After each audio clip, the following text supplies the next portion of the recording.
Okay, welcome to part 2 of our topic today. We were talking about the important things that you need in order to make your studying at home successful.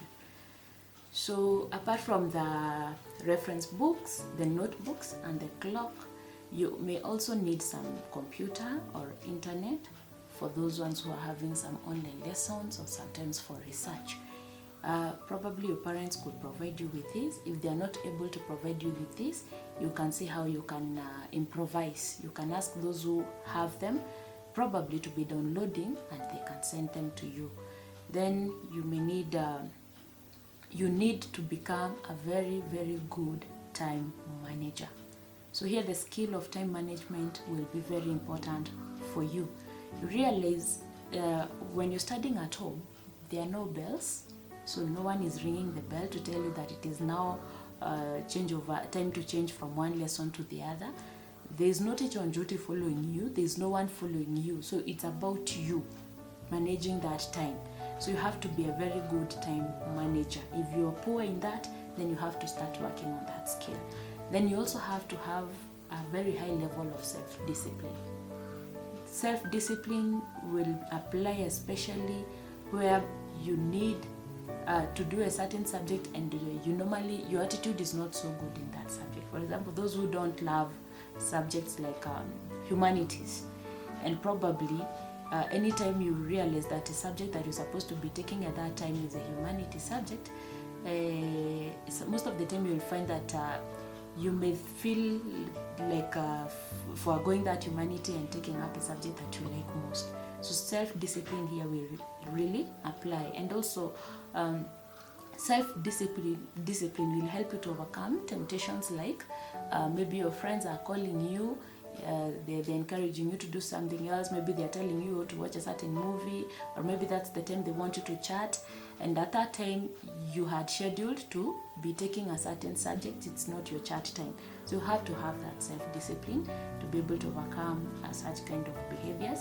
And it will also help you when it comes to taking those breaks in between. You will not find yourself taking longer breaks than you had planned. Then you have to have determination. Without this determination, it won't be easy. Be determined to follow things as you had planned. Where you find that you can't follow them as you had planned, review comes in. You're able to review and you're able to come up with a program that will suit you better, and not that will only favor you, but a program that will also benefit you. You can come up with something that is going to favor you, but it is of no benefit. So ensure that you come up with something that is going to benefit you. So have that determination. Where you need your parents to help you, or maybe advice from your mentors, your elders, you can be able to also ask. Don't shy away from asking. When you ask, you're a fool for 5 minutes. When you don't ask, you're a fool for a lifetime. So ensure that you ask for guidance where you need.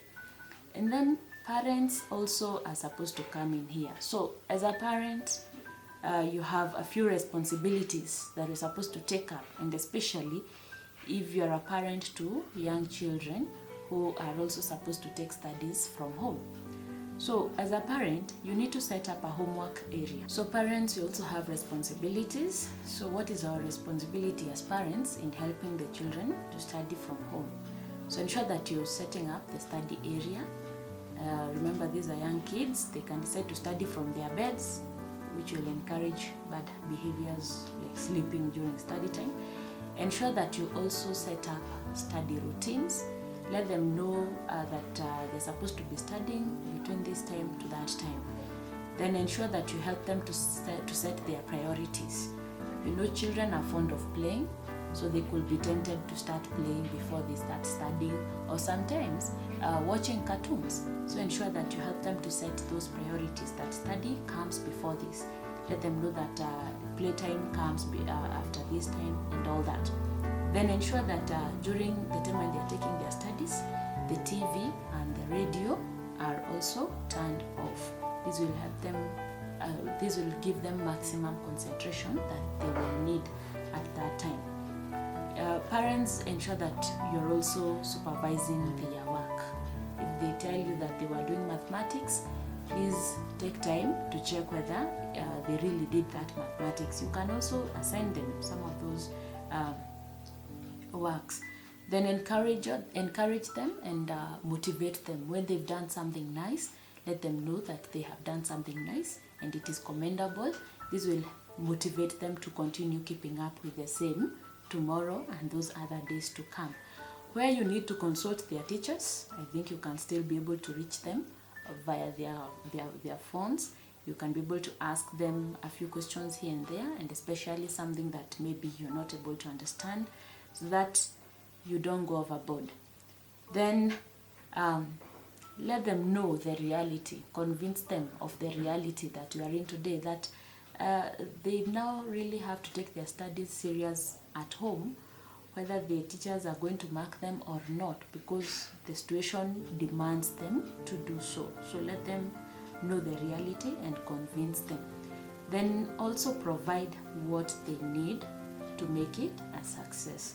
For example, if the child needs a pencil, the child needs a ruler, the child needs a certain book, as a parent, ensure that you're able to provide what they need, or you can be able to help them improvise so that it can become easy for them to continue taking up their studies at home.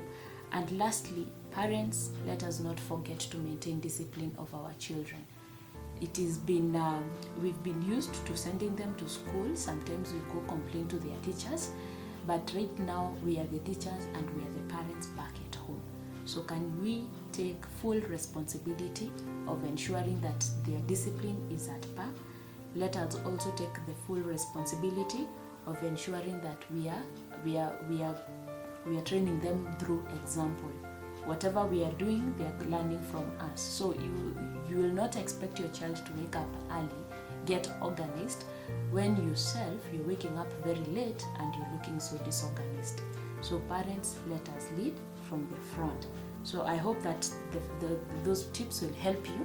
As we continue, we are going to be looking at more things that are going to make our quarantine time successful for us. Thank you so much. Until we meet again.